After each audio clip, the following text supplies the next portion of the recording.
پھر بولے صاحب انکار کر دو، ان کا انکار یہاں پوچھو وہی تو انکار کیا، یہ چلے تو اندر سے ڈر کی نکل کے آئے کہاں چلے، یہاں تو بیٹی تیرا انکار کرنے کے لیے، یہاں سے ابا اس آیت کا کیا مطلب ہے کہ اللہ کے رسول کی اطاعت کرو اور اللہ کی اطاعت، یہاں سے کیا تیرا نکاح کر دو، یہاں تو خدا کی قسم آج کی رات آپ کے ساتھ نہیں گزرے گی، اس کی درد کے ساتھ گزرے گی۔ معاملہ یہ تھا سرکار دو جہاں سدا بندہ، اور دوسرے معاملہ آپ کے حدیث کے ساتھ کیا تھا، صحابہ بیان کرتے ہیں کہ جب آپ حضور ارشاد فرماتے تھے تو ہم ایسے بیٹھے ہوئے ہوتے تھے جیسے کسی کے طرف پرندہ آگے بڑھ جائے اور وہ بالکل راستے کی طرف عمل کر کرے گا، پرندہ اڑ جائے گا، تعاقب اور تعمیر ہو جائے گا۔ یہ جو عرب ظاہری تھا اور عرب ظاہری ترجمان ہے عرب حقیقی کا، اور واقعات اور شرائط کلیہ ہیں، کیا ادب ہوگا رسول اکرم صلی اللہ علیہ وسلم کی احادیث کے ساتھ، کیا ادب ہوگا۔ عبداللہ ابن مسعود جن کے نام نامی پر یہ آپ کی درجہ ہے، علماء الحدیث بڑا اونچا مقام ہے۔ حضور صلی اللہ علیہ وسلم نے فرمایا کہ عبداللہ ابن مسعود میری امت کے لیے جو پسند کرنے وہ مجھے پسند، تمام صحابہ حضرت عبداللہ ابن مسعود کو جانشین کہتے تھے۔ جس دن امام اعظم کی وفات ہوئی تو اہل علم نے کہا کہ امام اعظم کو غسل پیشہ والے غسل نہیں دیں گے، جن کا پیشہ غسل دینے کا رفتار ہم اہل علم دیں گے۔ جب غسل شروع ہو گیا تو ایک عالم بولے ابو حنیفہ خدا تم پر رحم کرے، سرکار کو جہاں خدا دنیا میں تشریف لے گئے تو اپنا جانشین عبداللہ ابن مسعود کو چھوڑ دیا۔ عبداللہ ابن مسعود دنیا سے اٹھ گئے تو ان کے جانشین الحمر کو، الحمہ نے دنیا کو چھوڑا تو ان کے جانشین ابراہیم نقی تھے۔ ابراہیم نقی کے مراثیر بھی حجت ہے کہ ابراہیم نقی کے مراثیر جو حجت ہے، وہ مرتب ذکر کریں تو حجت ہو جائے گا، اتنا ان کا مقام۔ یہاں سے ابراہیم نے چھوڑا تو ان کے جانشین حماد، ان کے جانشین حماد نے دنیا کو چھوڑا تو اے ابو حنیفہ تم ان کے جانشین، تم کس حال میں دنیا سے جا رہے ہو، تمہارا کوئی صحیح معنی میں جانے، تمہارا کوئی صحیح جانے گویا کے تمام صحابہ بھی عبداللہ ابن مسعود رضی اللہ تعالیٰ عنہ کا جانشین۔ جب دوسرا قائم ہوا اور حضرت عمر نے انہیں بھیجا کہ یہ لکھا تھا فرمان خلافت کی طرف سے کہ عبداللہ ابن مسعود کا سب سے زیادہ محتاج میں ہوں، مگر اے اہل کوفہ تمہاری ضرورت کو اپنی ضرورت سے ترجیح دیتا ہوں اور عبداللہ ابن مسعود کو بھیجے۔ یہ سیدنا عبداللہ ابن مسعود کا صحابی نے لکھا ہے، صحابی کو جان کرو، حافظ ابن دقیق العید، تقی الدین ابن دقیق العید، شاہ عبد العزیز نے بلدان محدثین نے دقیق العید کا تذکرہ کرتے ہوئے لکھا کہ اسلام کی آگ کو تازہ تاریخ میں نہ اس درد کا آدمی پیدا ہوا نہ آئندہ پیدا ہوگا۔ حافظ نے دقیق العید کے بارے میں صحابی آخری عمر میں ان کے یہاں پر گئے ہیں تو ابن دقیق العید نے پوچھا کہ تمہارا نام کیا ہے؟ انہوں نے توریہ کیا اور کہا کہ صحابی کوئی شمس الدین، وہ دور عجیب تھا، ایک حدیث بڑی شدید ترین مشکل سند ابن دقیق العید نے وہ پوچھی صحابہ نے پر حدیث کی طرف پہنچ گیا علم کا صحابی فوراً سمجھ گئے فوراً جواب سمجھ گئے کہ یہ صحابی ہی ہے کہ جو اتنی مشکل صورت کو حل کر سکتا ہے. صحابی نے لکھا ہے کہ جمعے کے حضرت عبداللہ ابن مسعود تقریر فرمایا کرتے تھے جب کوئی حدیث سنا دے دوران بار تو کہاں جاتے تھے منتر جو بولے تھے ہاتھ سے پکڑ لیتے تھے پھر صحابی کے الفاظ میں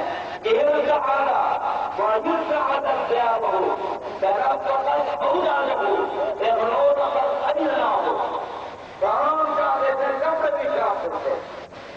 دونوں گردن کی رگیں پھوٹ جاتی تھی حضرت ہو جاتی تھی اور بار بار احتیاط فرماتے تھے قال رسول اللہ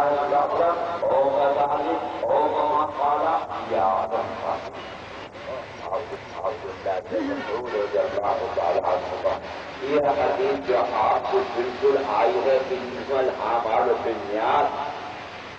دونوں کے بعد جو بڑی ہوتی ہے تو یاد تھوڑی کو جانتے ہو امیر المومنین فی الحدیث کہہ دو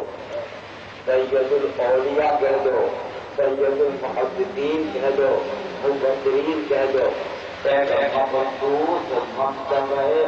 صحابے کہانی ہے مگر ابو حنیفہ کا پتہ چار ہوا تیر لگ گئے وہ نہیں جاتے ابو حنیفہ کے پتہ کا میدہ بہت زیادہ قوی ہے بہت زیادہ قوی ہے بنا قوی ہے وہ رہ گیا اگر بچ کے سفیان علماء و حبیر جو ہے وہ امام اعظم سبق پڑھا رہے ہیں عبید فجر ابھی فجر کی نماز بھی نہیں ہوئی اچانک پوری دستہ داخل ہوا اور اس کے افسر اعلیٰ نے کہا کہ امیر المومنین نے ابھی بلایا ہے امام اعظم نے سمجھا کہ موت کا پروانہ آ گیا طلبا رونے لگے امام اعظم نے فرمایا کہ میں کچھ وقت تیاری میں دوں گا وہاں پر نہیں گئے تو تیار ہو جاؤ جب باہر نکلے تیار ہوتے تو سلام کا دار و قطار ہو رہے تھے کہ اس بے وقت بلانے کا مطلب یہی ہے کہ بس اتر کر جانے والی ہے کوئی بات ہے امام اعظم کو بڑے ہوش مند ہے بڑے ہوش مند ہیں بڑے ہوش چلتے چلتے پوچھا کہ مجھے کو بلایا ہے کسی اور کو بھی بلایا ہے سفیان تھوڑی کو بلایا ہے مستحیل ابن غلام کو بلایا ہے تو جنابہ کی طرف چہرہ دیا اور فرمایا کہ کوئی بات اس کی بالکل نہیں ہے وہ خدا کا عہدہ پیش کیا جائے جسٹس کا عہدہ پیش کیا جائے گا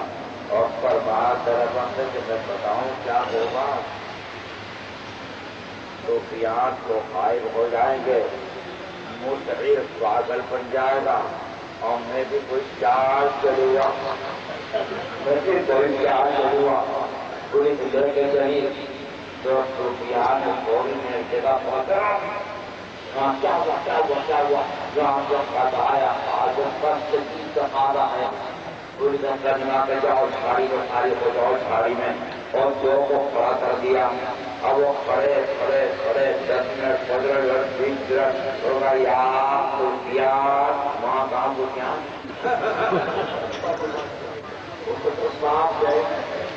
مستحیل نے عجیب کیا جب داخل ہوئے برداشت ہوئے اور چاقو ملایا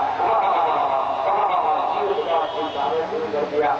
اندر بولتے تو امیر المومنین کے ساتھ لائیے مشاورت کیجیے آج محبت واپس بارے چیزوں سے ملاقات کرائیے ہماری وہ بیڑا سپاہیوں کا کس سواگت ہو گیا ایمان آتی یہ لائے قابل پتہ بچا نہیں رہا وہاں سے نکلا خوب شور غل کرتے ہوئے جب دیکھا کہ شہر ختم ہوگا ٹھیک ہو گئے اب اس کا ہاں امام اعظم ہو گئے تو ابھی انہوں نے کہا کہ خدا کا خدا تو امام اعظم تو سبحان اللہ ماشاء اللہ نہیں تو سبق تو نہیں تھی اتنا بڑا عہدہ آپ دیکھ رہے ہیں خوب جمع ابھی کا کوئی بات نہیں جو ہم نے آرڈر دے دیا اسے قبول کرنا پڑے گا تو سن کر دیجیے سننے میں تو کوئی خرچ نہیں کیا ہے تمہارا یہاں تو میں بدکار ہوں اور خوب والوں کی نام بہت اونچی ہے درخواست کی اسی طرح چاہیے ایسا رہو کہ مجھے برداشت نہ کر سکیں اور ملک میں خلل پیدا ہو جائے تو سوچ کے کہنا کہ ہاں یہ بات تو ہو اگر جاؤ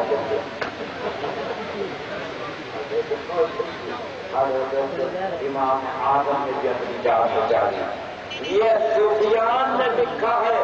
کہ مجھے سب سے زیادہ دشواری پیش آئی اپنے نیت کو درست کرنے مجھے دنیا میں اتنا کوئی کام مشکل نظر نہیں آیا اتنی کبھی دشواری نظر نہیں آئی جتنی دشواری مجھے نیت کے درست کرنے میں ارے بھائی ایک جسم ہے ایک روح ہے اصل روح ہے جس کو ایک سبب ہے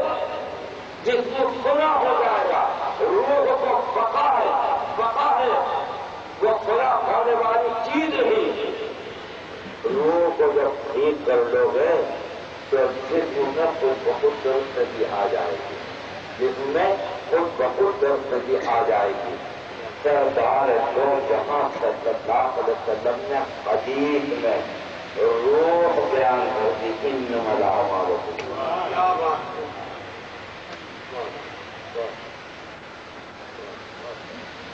یہ نہیں فرمایا انما الاقوال بالنیات بلکہ فرمایا انما الاعمال بالنیات جہانی میں لکھا ہے کہ فعل خلوص پر دلالت کرتا ہے اور عمل استمرار کو چاہتا ہے کیا ہاں حضور نیت کو مستمر